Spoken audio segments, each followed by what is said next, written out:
bueno, se ve, ¿no? Muy bien, vamos a empezar nueva capítulo de la semiología, que es relacionada al examen físico del cuello y las molestias que puede tener nuestro paciente, ¿no?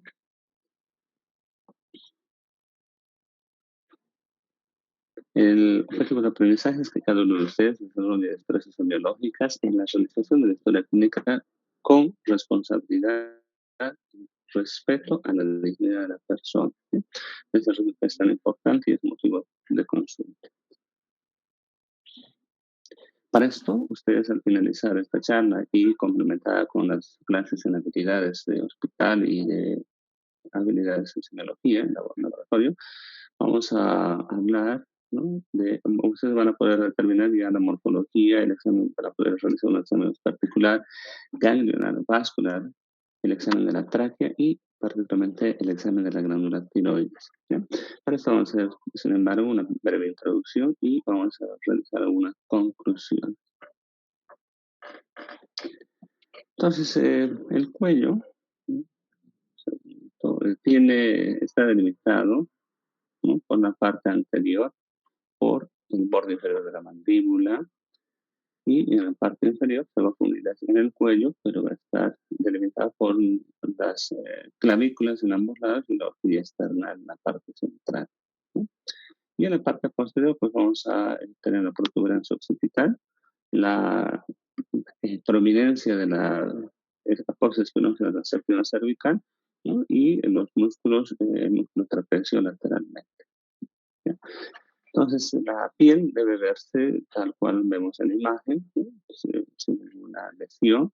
En el momento que nosotros al observar, por ejemplo, vemos una cicatriz horizontal en la región cervical, entonces estaremos probablemente sospechando o confirmando algo que nos dijo la paciente en general de un proceso quirúrgico previo a nivel del tiroides, que puede ser una tiroidectomía parcial o total, ¿no? Bueno, los otros procesos, ya en las malformaciones o los bultos que podemos encontrar a nivel central, a nivel lateral, etcétera, como vamos a ver. Sin embargo, también existen otro tipo de alteraciones, como son esta, ¿no? Que en donde existe una disminución de la altura del cuello, es como si el cuello estuviera hundido o metido en el tórax, ¿no? Y esto habitualmente va a ser por la ausencia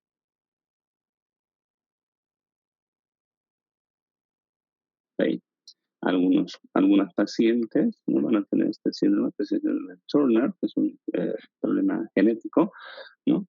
Y que va a ser caracterizado por la presencia de membranas cervicales, ¿no? Son engrosamientos que dan la apariencia o el aspecto del cuello en esfinge, ¿no? Como podemos ver en la imagen. Algunos pacientes, ¿no? Al nacer van a tener un acortamiento del músculo esternocleidomastoideo y eso les va a provocar pues, un problema de tortícolis congénita, ¿no? Que también en la edad adulta podemos ver tortícolis en los pacientes con han dormido una mala postura o han mantenido el cuello por largos periodos en una sola postura y eso provoca una contracción y acortamiento del músculo, en este caso el esternocleidomastoideo. A los otros pacientes ya un poco más mayores, más adultos, más de los 50 en general, pueden tener, no todos obviamente, pero algunos problemas o obstrucción en el vaciamiento de la circulación venosa superior, es decir, a nivel de la vena cava superior, en el orificio de entrada del tórax, ¿no?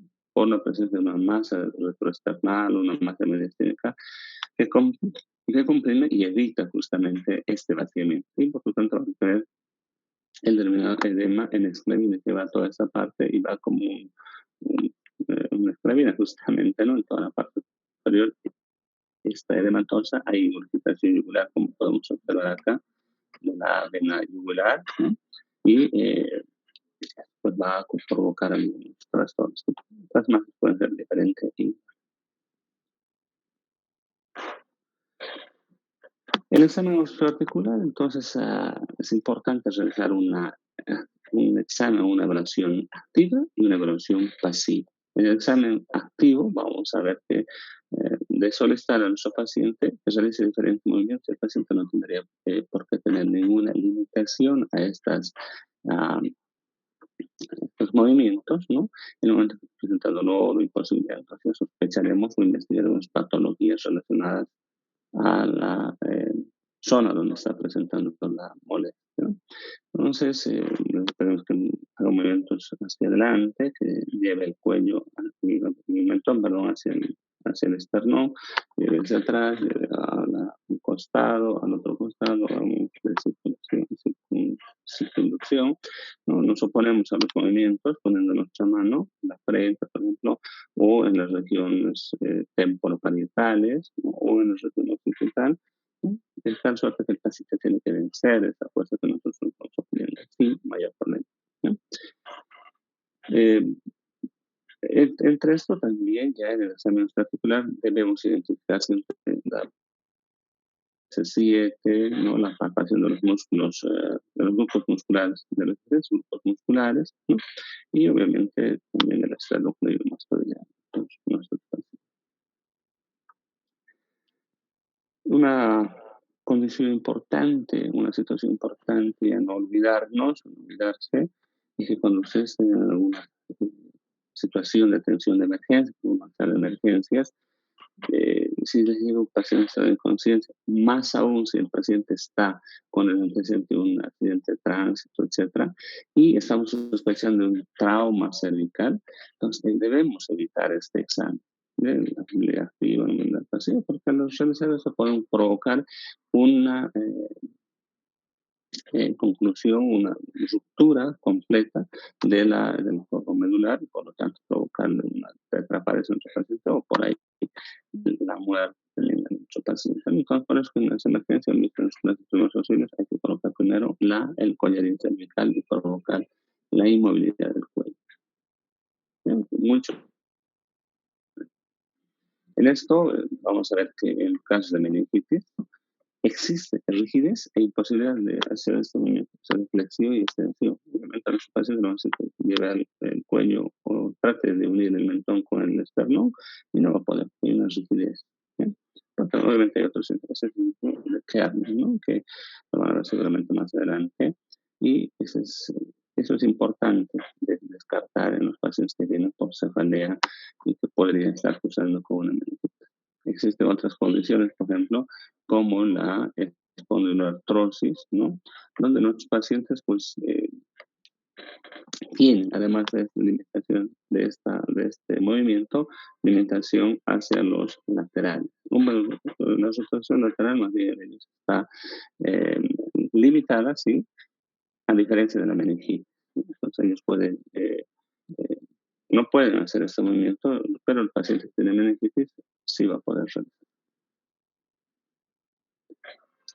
Ahora en esto vamos a observar, ¿no? Ya el examen cervical de los ganglios, ¿no? Los ganglios, no solamente el resto del cuerpo vamos a encontrar otros grupos ganglionares, pero vamos a limitarnos un poco al examen ganglio porque es la zona donde más frecuentemente el paciente va a descubrir ganglios, accidentalmente, ¿no? Se está vaciando y de repente se toca y que es esta masita, ¿no? Eso es un motivo de alarma y consulta frecuente en nuestros pacientes, ¿no? Y va a llevar a la consulta, por lo tanto, al paciente. En esto vamos a encontrar que son los 10 los grupos ganglionares, el grupo preauricular, ¿no? Generalmente, ¿cómo vamos a evaluar? Con la yema de los dos dedos, el índice y el medio. ¿Bien? Vamos a hacer movimientos semicirculares y vamos a determinar el tamaño, la función, los bordes, la movilidad, que puede ser ascendente y descendente y anterior posterior, debería movilizarse sin ningún problema, sin presentar dolor, ¿no? Y cuando presenta dolor, pues ya sospechará un proceso probablemente inflamatorio, ¿no? Entonces, en esto vamos a tener los grupos gangliones preauriculares, es decir, que van a drenar toda la región palpebral, el conducto auditivo, ¿no? El cuero cabelludo, y un cuadro generalmente frecuente en nuestro medio va a ser el chagoma de inoculación, acción de Romaña, ¿no? Que donde hay un edema bipalpebral unilateral con adenopatía preauricular, ¿no? Para que veamos un poquito la importancia. Generalmente esto va a presentar, sin embargo, en pacientes pediátricos, ¿bien? Porque son picados o viven en zonas endémicas todavía y es en la puerta de entrada a la derecha. Luego vamos a buscar los ganglios retroauriculares, ¿no? Mastoideos, que están justamente detrás del pabellón auricular, que van a drenar el territorio del cuero cabelludo, ¿no? Y un poco más atrás vamos a encontrar los ganglios occipitales, ¿sí? De esta zona, del región occipital, pues vamos a tener que evaluar también esos ganglios, ya que van a drenar todas estas zonas y las zonas posteriores cervicales, ¿no? Y cualquier alteración, nuevamente, pues nos va a obligar a nosotros a buscar signos inflamatorios o infecciosos en esto, ¿sí? Después vamos a encontrar los ganglios, el ganglio mentoniano, justamente está debajo del mentón y va a drenar el inferior, el piso de la boca y la cara inferior de la lengua, ¿no? Son unas puntas más profundas y generalmente es único. Entonces vamos a evaluar con un solo dedo, generalmente con el índice, en caso de que podamos evaluarlo adecuadamente. Después en la cadera cervical, perdón, en esta zona tenemos que encontrar a nivel del ángulo de la mandíbula el ganglio tonsilar. Es un ganglio sumamente importante en pediatría particularmente porque los pacientes pediátricos van a tener con más frecuencia episodios de faringometría y ese ganglio justamente está relacionado con los criterios de Centor, ¿no? Donde la presencia del ganglio, el agrandamiento, el dolor, etcétera, va a ser un criterio para que nosotros decidamos entre iniciar o iniciar antibióticos. ¿Qué significa eso? Que hay push en las amígdalas que está drenando justamente a este ganglio y está provocando el agrandamiento. Entonces no nos olvidemos de evaluar este ganglio cuando estamos frente a un paciente con amigdalitis puntal, ¿no? O estamos sospechando amigdalitis puntal. Otro grupo ganglionar justamente va a ser el que se encuentra entre el ganglio mentoniano y el ganglio o el ganglio tonsilar. Son los ganglios submaxilares que están por debajo, por dentro. Ya, muchas veces sus compañeros se equivocan, ¿no? Algunos, ¿no? Y buscan aquí afuera. En realidad están debajo, por dentro, los ganglios submaxilares, ¿no? Hay que diferenciarlos de la glándula submaxilar, ¿no? Posteriormente vamos a encontrar los ganglios cervicales superficiales, ¿no? Que están por delante del esternocleidomastoideo, ¿no? Y que son fáciles de evaluar. Generalmente cuando evaluamos los ganglios cervicales anteriores, no debemos hacer bilateralmente, ¿no? Sino debemos hacer primero un lado, le pedimos a nuestro paciente que incline ligeramente su cabeza para relajar la musculatura y podamos tener un mejor acceso, una mejor evaluación, ¿no? Y vamos a encontrar luego los ganglios cervicales profundos, ¿ya? Están justamente localizados más profundamente debajo del esternocleidomastoideo, van a drenar estructuras más profundas como la laringe, etcétera, ¿no? Y que debemos hacer una maniobra de gancho agarrando nuestros pulgar y nuestros otros dedos, ¿no? El pulpejo, entonces vamos a hacer una maniobra de esta forma. Lo mismo, no debemos realizar esta maniobra bilateralmente. En las órganos parauriculares, pero los grupos sí podemos hacerlo bilateralmente, excepto el mentoniano que es único, ¿no es cierto? ¿Por qué no podemos hacer tanto los cervicales superficiales como los profundos de manera bilateral? Bien, recordemos que en esta zona existe, ¿no? el, ¿cómo se llama? Existe una estructura que es muy sensible, seno carotídeo, que si nosotros le presionamos demasiado, pues va a provocar un cardiopresión o cardiovascular en los pacientes, los pacientes van a desmayar. Esto es sumamente importante, particularmente en la población niña. ¿Ya? Cuanto mayor es la persona, más probabilidades de tener este cuadro. Es más, muchos pacientes van a ver en clínica, en cardiología, los hombres particularmente no se están apretando o colocando su último botón, están colocando su corbata, se desmayan. Entonces, en vez de ir a la fiesta o donde estaba yendo, terminan en una sala de hospital por este evento. A veces es repetitivo, entonces prácticamente la hipersensibilidad del seno carotídeo va a hacer que los pacientes provoquen. Por lo tanto, al evaluar los ganglios en la región cervical, no se olviden, es sumamente importante, no los hacemos bilateralmente. ¿Ya? Luego de esto vamos a buscar los ganglios cervicales posteriores. ¿no? Que están situados justamente por delante del trapecio, ¿no? Y van a ocupar una amplia área. Nosotros vamos a ir evaluando con 2 o 3 dedos eventualmente esta zona y cuando encontremos nuevamente, digamos, sintamos el tamaño, la superficie, los bordes, si están adheridos o no a planos profundos, ¿no? Pues para esto es importante que yo pueda ascender o descender el ganglio antes de posteriormente movilizarlo. eh, Debería poderse realizar. ¿Ya? Entonces, a ver, y el último grupo ganglionar justamente es el grupo ganglionar que está situado a nivel de la región supraclavicular, los ganglios supraclaviculares. Para esto, generalmente vamos a pedir que levante los hombros, los lleve hacia adelante y vamos a poder evaluar bilateral o unilateralmente es lo que estamos buscando, ¿no? El ganglio supraclavicular. En esto, y vamos a ver un momentito, quizás el que tiene mayor relevancia es el que está situado en el lado izquierdo de la fosa supraclavicular, el ganglio estrellado de Hitchcock, que está relacionado normalmente cuando lo encontramos con cáncer avanzado gástrico. ¿Ya? Ahora, esta característica de este ganglio va a tener eh, bordes estrellados, superficie pétrea, dura como una piedra, ¿no? Y fijo a planos profundos, no doloroso, ¿no? Y que mide más de 1 centímetro. A diferencia de los ganglios que vamos a ver un momento también, que son de bordes netos y delimitados, son menos de 0,5 centímetros de superficie lisa, ¿no? Vamos a ver que son móviles, ¿no? Y no dolorosos. Pueden ser dolorosos o no dolorosos. Normalmente cuando están por un proceso inflamatorio son dolorosos. ¿No? Entonces, estas características son importantísimas que las recuerden al momento de evaluar un paciente. Eh, Se pide por primera vez por ser de ginecología general, si es un paciente que viene por segunda vez y está quejándose de una masa, como hemos dicho en los cervical, pues evaluemos todos los grupos ganglionares para ver si no hay otros grupos ganglionares componentes. Avanzamos un poquito más. Los ganglios entonces pueden confundirse con diferentes estructuras. En esto vamos a encontrar esta que es los quistes branquiales, ¿no?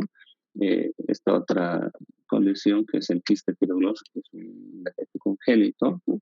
Y que se va a presentar desde la infancia. El paciente se va haciendo más evidente con el curso de los años y el paciente puede vivir por muchos años.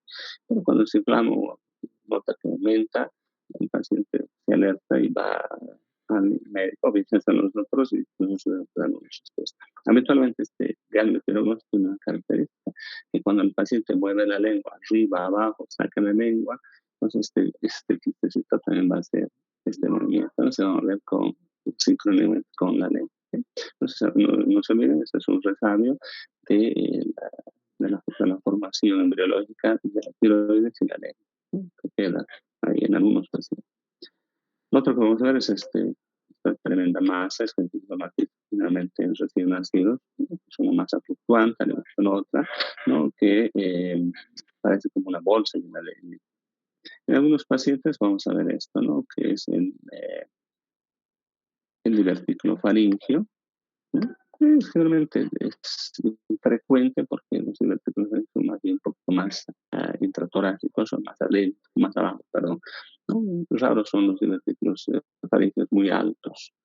Pero sin embargo, cuando lo encontramos, pues debemos incorporarlo en el diagnóstico diferencial. Ahora en eso vamos a ver también, ya decimos, los ganglios submaxilares que están cerca de las glándulas submaxilares, ¿no?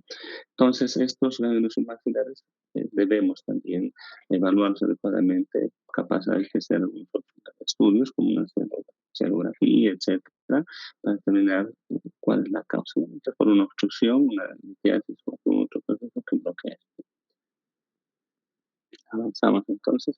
Las principales causas de masas van a ser estas, las que están, también tienen su libro, ¿no es cierto? En la línea media, pues habitualmente vamos a encontrar los bosquios, tiroideos, el quiste tiroglósico, más frecuencia, ¿no? Entre los tumores extra, fuera del bocio. El bocio es un crecimiento de la glándula, ¿no? Que puede estar relacionado con hiperfunción o con hipofunción o normofunción. El 80% de los bocios va a ser normofuncional y el 10% va a ser hipofuncional y el otro 10% va a ser hipofuncional. ¿Sí? Ahora en esto vamos a encontrar en el quiste, en la región lateral, en la cara lateral, la presencia del quiste branquial, el higromaquis. Ese es un dato de mayor relevancia, ¿no? Tener en cuenta o tener presente es en el triángulo posterior donde van a sentar los problemas neoplásicos malignos, como los linfomas, las metástasis que se van hacia los ganglios o algunos otros tipos de tumores, ¿no? Y una condición frecuente, capaz en nuestro medio, como son el país endémico de tuberculosis, vamos a ver esto, que es la adenitis tuberculosis, que es una masa generalmente localizada en la posición lateral, que va aumentando el volumen, ¿no? Que en un momento pues, puede abrirse hacia el exterior, empezando a secretar una secreción gaseosa, ¿no? Que es justamente el, estos tuberculomas o esa tuberculosis ganglionar que se denomina escrófula, ¿no? Que no debemos olvidar, en pacientes que no son peor en nuestra zona endémica, minas, el trópico, etcétera. Entonces, habrá que eh, estudiar un poco más o poner más atención. No son nuevamente los grupos ganglionares, vías grupos ganglionares. Si pasan dos, practiquen dos, evalúen dos, ¿no? Ahora, estos son los drenajes linfáticos, ya hemos hablado mucho de ellos, pues es un cuadro muy interesante que nos permite, conociendo los drenajes, sospechar qué estructura probablemente está provocando esta adenopatía cervical de los pacientes, ¿no?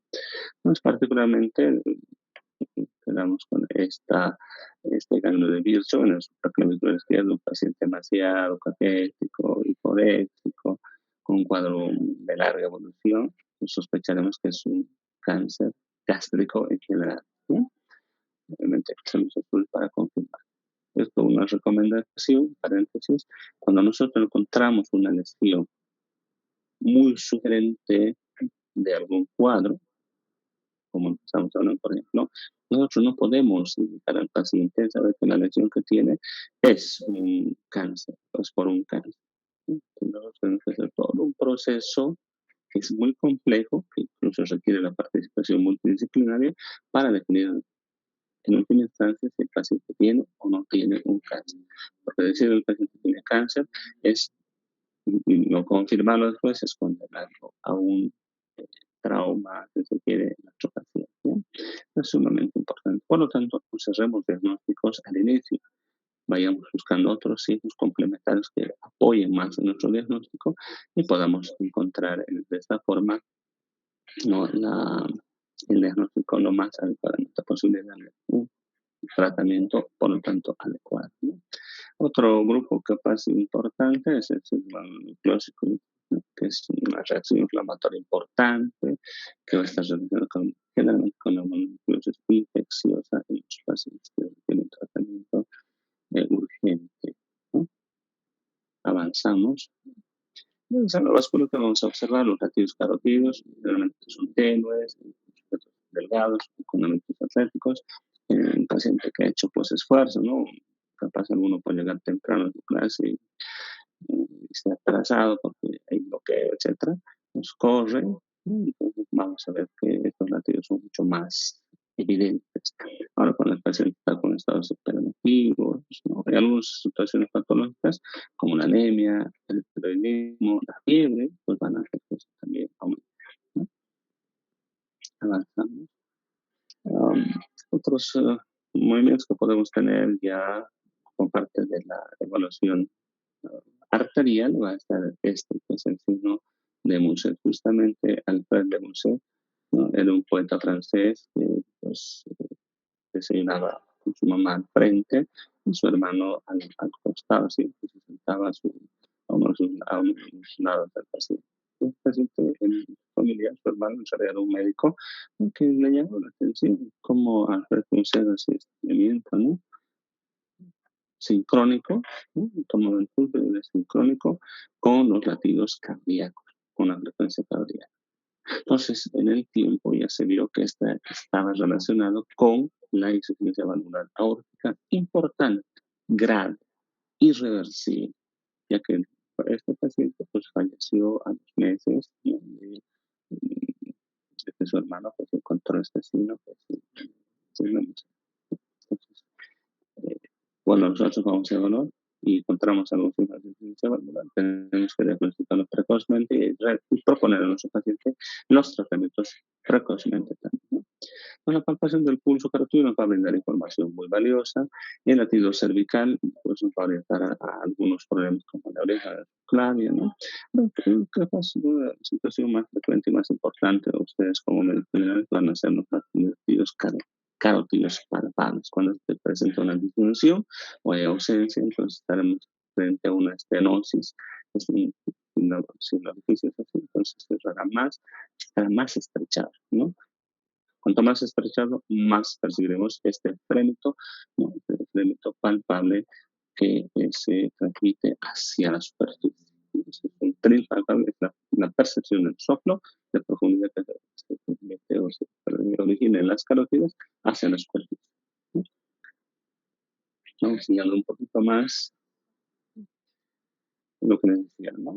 Ahora, la persistencia del conducto arterioso o ductus o las fístulas aortopulmonares van a provocar un frémito sistólico continuo con un soplo maquinal. Generalmente va a estar localizado en el segundo y tercer espacio intercostales, ¿no?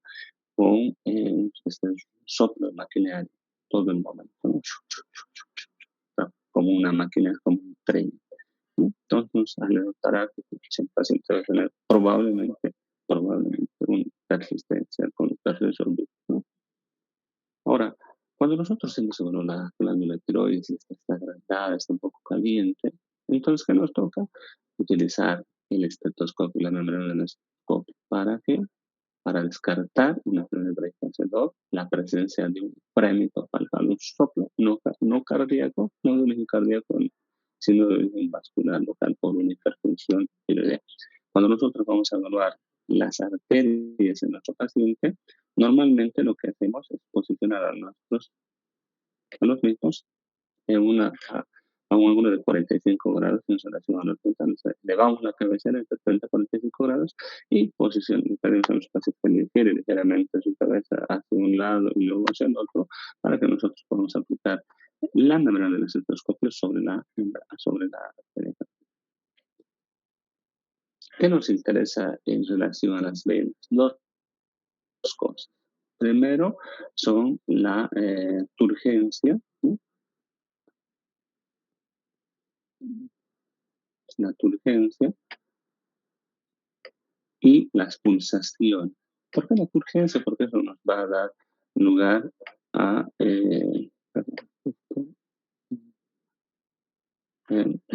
nos va a dar lugar que, a valorar si el paciente está sobrecargado de volumen o no está sobrecargado de volumen, a que si tiene un problema del drenaje venoso de las regiones superiores o a que si hay un problema de lo que les decía, ¿no? De los volúmenes por una insuficiencia. Entonces, esto se va a llevar a cabo generalmente con el recostado como vamos a buscar del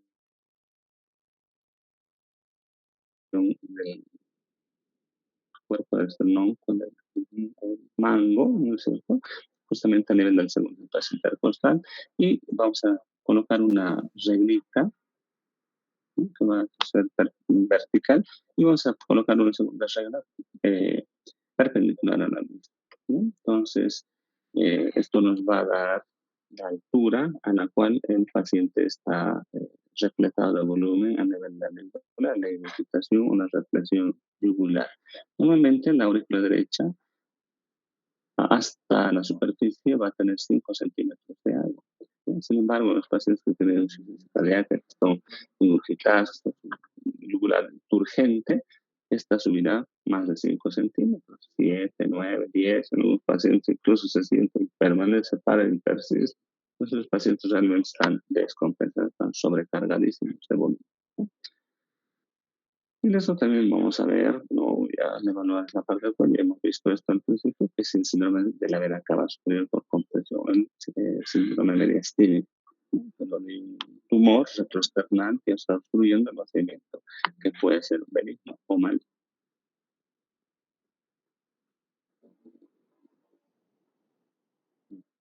A ver, vamos a avanzar. El examen de la tráquea es también importante, sobre todo en un contexto de un servicio de emergencia, ¿no? En esto, pues, centro de la tráquea tiene que estar en la línea media, inmediatamente por debajo de la tiroides, ¿no? Entonces, ahí vamos a ver los anillos traqueales, vamos a ver los músculos esternocleidomastoideos y tendrían que ser simétricos, no tendría que haber alteración. Cuando vemos una desviación de la tráquea de la línea media hacia uno u otro lado, sospecharemos de la presencia de masas retroesternales intratorácicas, ¿no? O la presencia de masas malignas también que podrían estar desplazadas. Cuando hacemos el carqueo oral y que se desaparece, entonces sospecharemos de malignidad, ¿ya? Ahora, cuando estamos en una emergencia, les decía, y el paciente llega por un trauma torácico, sospecharemos de un neumotórax generalmente importante, pues un neumotórax hipertensivo, cuando la tráquea está desviada hacia el lado contrario. Obviamente encontramos signos y síntomas de neumotórax. Ahora, cuando el paciente, por ejemplo, ha tenido una atelectasia, es decir, el pulmón se ha contraído, la tráquea más bien estará jalada o desplazada más bien hacia el lado de la atelectasia, ¿sí? Avanzamos entonces. Vamos a entrar en una parte importante, ¿no? Que es el examen de la glándula tiroides. Normalmente el examen de la glándula tiroides vamos a realizar con el paciente parcialmente descubierto la región superior del tórax hacia arriba. ¿No? Si podemos, es posible descubrir el tórax, pero cubrimos toda la parte que vamos a explorar con una sábana, ¿ya? Esto es sumamente importante para ver el confort. ¿Qué vamos a encontrar en esto? ¿No? Algunas estructuras anatómicas que son eh, importantes o reparos anatómicos. El hueso dioides, ¿no? Empezamos por el medio, luego el hueso dioides, como podemos observar, el cartílago tiroides, el cartílago cricoides e inmediatamente por debajo está la glándula tiroidea. ¿Ya? Al principio van a ver ustedes como en algunos otros exámenes, capaz no pueden realizar este examen adecuadamente y peor no pueden detectar con relativa facilidad la glándula tiroides como tal, ¿no? Sin embargo, no deben desesperarse, es cuestión de práctica. Les digo siempre a mis alumnos, ¿no? ¿Cómo se hacen los expertos? Los expertos justamente se hacen, ¿no? Corrigiendo sus errores. Cometen un error, corrigen, cometen un error, corrigen. La próxima ya no lo cometen, se lo comete capaz otro. Obviamente en medicina siempre estás propenso a cometer errores por alguna u otra circunstancia, a veces muchas actividades, muchos problemas, etcétera, muchas cosas se mezclan y entonces se olvida un detalle, se olvida otro. Pero, ¿cuál es lo importante? Que cuando yo me da cuenta del error, lo corrijo inmediatamente. No digo, el examen de este paciente no le buscado adecuadamente la tiroides, etcétera, a la siguiente consulta le voy a buscar, capaz la siguiente consulta sea descartable. El paciente puede llegar por ahí con un accidente, con otro problema, pero por la gente por sí, llegue tal cual y se fue. Pero mejor corregir los errores. Es lo mismo con los tratamientos. ¿Ya? Bueno, cerramos esta pared. Entonces, decía, para esta evaluación del tórax tenemos que tener una adecuada y muy buena vigilación y debemos identificar esas estructuras vecinas, ¿no? Para poder determinar esta glándula que es tan importante que afecta a toda la economía de nuestro cuerpo. Más cuando esté en defecto, vamos a tener disminución de todo, y bradicardia, bradipnea, disminución el tránsito intestinal de las microbias complicadas, ¿no? Entonces, o a la inversa, cuando está en exceso su función, o sea, vamos a ver un paciente que está hiperquinético, está excitado, algo le pasa, tiene una cara de vivacidad, pero está enfermo, ¿no? Está enfermo, su espacio está alterada, acelerada, sus reportes estarán más frecuentes, no tolera calor, etc. ¿No? Entonces, pues, importa. ¿Cómo vamos a evaluar esta glándula? Entonces, tenemos una evaluación posterior, ¿no? Y dos técnicas para evaluar anteriormente la glándula, ¿no?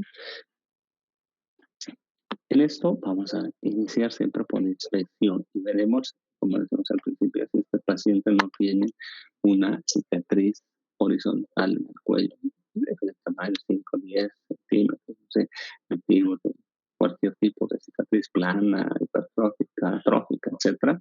Entonces, nos dará una esto nos sugerirá si es que no vamos a preguntar el examen físico o para el anamnesis, si esta paciente ha sido sometida o no a una tiroidectomía parcial o total. ¿Ya? Entonces, no se necesita aquí la presencia de una masa, si no aumenta el volumen en donde debe estar localizada la tiroides, sospechar en un bosnio integrado, un ratito, o si es que está más localizado por el cartílago tiroides, pues sospechar de un quiste de neuronosis, si está en el rama quístico y así sucesivamente iremos descartando otras causas, ¿no? Avanzamos entonces, decía el abordaje puede ser posterior, ¿no? Es con la maniobra de Kerr-Payne, ¿no? Como podemos ver en esta imagen, donde nosotros posicionamos nuestros pulgares en la apófisis espinosa de la C7 y llevamos nuestras manos anteriormente. Y vamos a colocar, una vez que identificar la posición de la glándula, como se ve en la imagen, el puntaje de nuestros dedos, y vamos a desplazar primero a la izquierda y luego a la derecha, ¿no? La glándula para ir valorando su superficie, si es que presenta nódulos, masas, si es que se desplaza o no se desplaza. Y luego vamos a hacer el lado complementario y lo que vamos a pedir a nuestro paciente que con un poquito de agua, un sorbito con su propia saliva, en la mayor parte de los casos, trae. ¿Ya? Porque o el paciente se lleva su botellita de agua, se lleva bueno también, con esa retiene y luego traga un traguito de agua y vamos a ver que asciende y desciende. Entonces, todas las estructuras, la faringe, tráquea y las glándulas tiroides deberían ascender, descender simultáneamente. Cuando hay una retracción, una de las estructuras no se mueve, no sospechamos de un proceso de malignidad. ¿No? Luego tenemos la maniobra del laje, donde colocamos nuestras manos en L, ¿no? L. Vamos a valorar con pulpejo de los dedos la glándula tiroides, expulsamos un lado, expulsamos del otro lado, pero esto de gluta, para ver si es que hay algún nódulo que hemos pasado por antes. ¿Ya? Que si está en la maniobra de la y existe una maniobra manual, que es la maniobra de Crine, con una C, ¿no?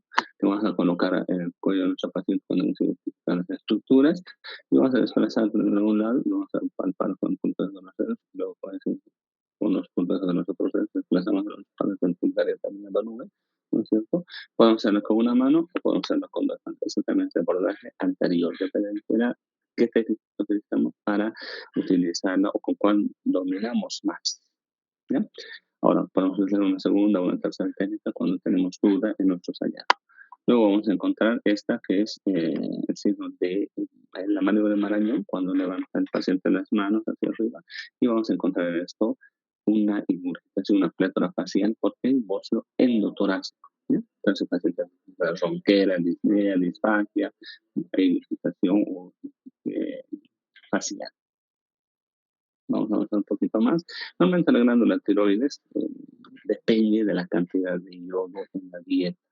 ¿Ya?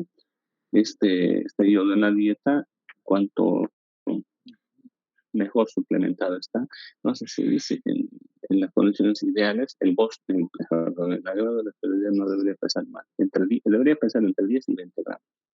Sin embargo, lo que se encuentra en la práctica normal es la glándula tiroidea pesa entre 20 y 25 gramos en promedio, ¿no? Y un límite máximo de 35. Esto va a depender de cuán alto estamos, porque cuanto más lejos del nivel del mar estamos, menos yodo tenemos en la sangre.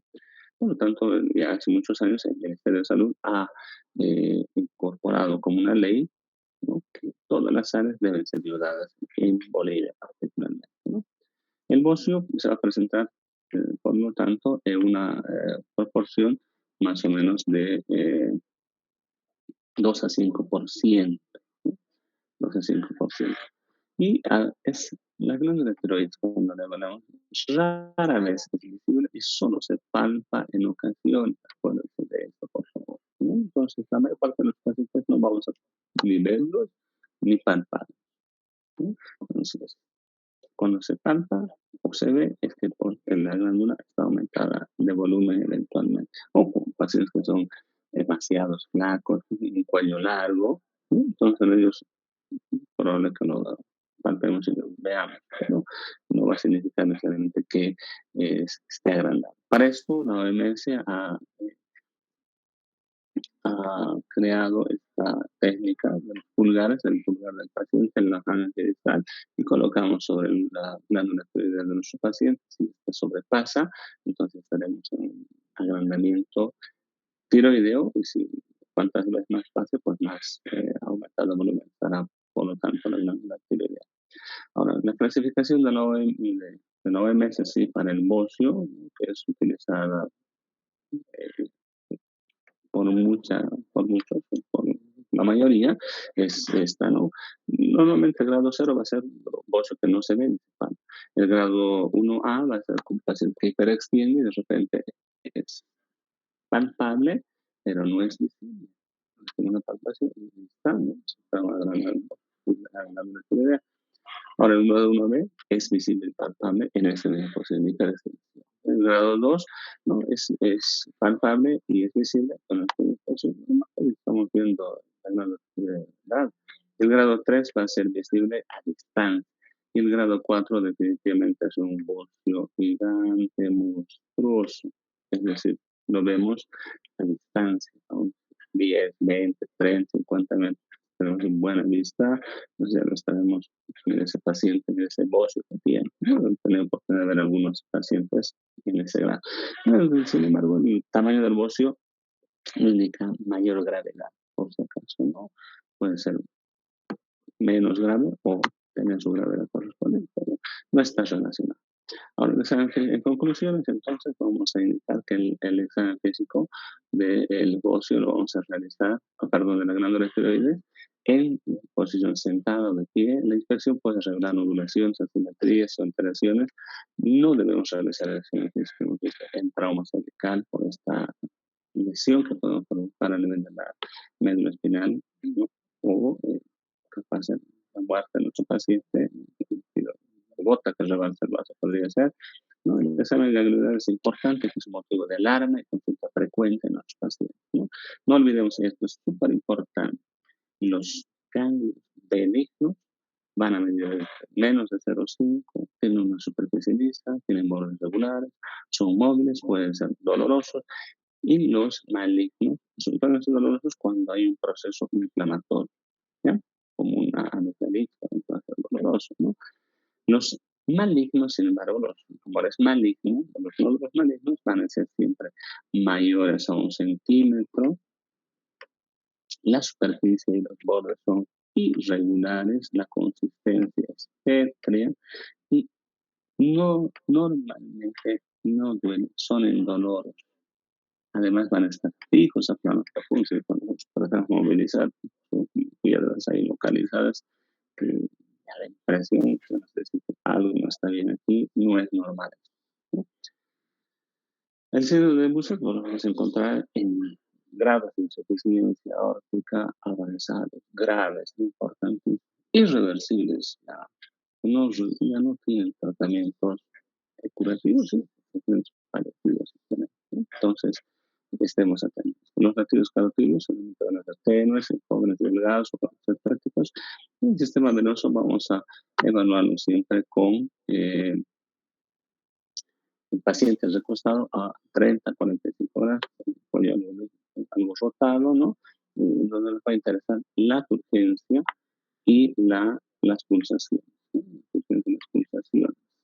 ¿No? Las pulsaciones nos van a determinar si hay una arritmia o no del corazón. La obstrucción de la vena cava superior va a ocasionar síndrome diastínico y la presión venosa central puede medirse mediante la intervención del ángulo de Lewis. El síndrome de Pemberton vamos a realizarlo de la sospecha, ¿no? Vamos a encontrarlo, perdón, el síndrome de Marañón, la maniobra de Marañón vamos a realizarla ante la sospecha de un bocio endotorácico. ¿Ya? Y vamos a encontrar el síndrome de Pemberton con esa apertura facial y la disnea esfágica que pueden tener los pacientes solamente al levantar y van a tener esta molestia y van a provocar rápidamente el descenso de las manos. ¿No? Existen 3 maniobras, una de abordaje posterior y 2 de abordaje anterior, ¿no? Que son la maniobra de Kervain, la de Lahi y la de Crille, ¿no? La forma de decir, la glándula tiroides raramente va a ser visible y solamente faltan ocasiones en condiciones casi que la glándula de la glándula tiroides se denomina bocio, y este bocio va a ser pues, difuso, nodular, no funcionante, hiperfuncionante o hipofuncionante. La palpación puede ser fragmentos palpables y esta falta de desplazamiento del auditorio nos puede ya indicar una malignidad en el proceso. No nos vayamos directamente a yugular, ¿no? Primero evaluamos el resto, ¿no? Y una vez que tengamos todos los signos, recién podemos ir donde corresponde. Estoy refiriendo un poquito a que nos hacemos el diagnóstico cuando hemos encontrado apenas unos signos, ¿no? Volvemos el contexto y se los dejo para su reflexión, ¿no? En fin, no justifica los medios. ¿Ya? Muy bien, si hay alguna pregunta, me deja de compartir.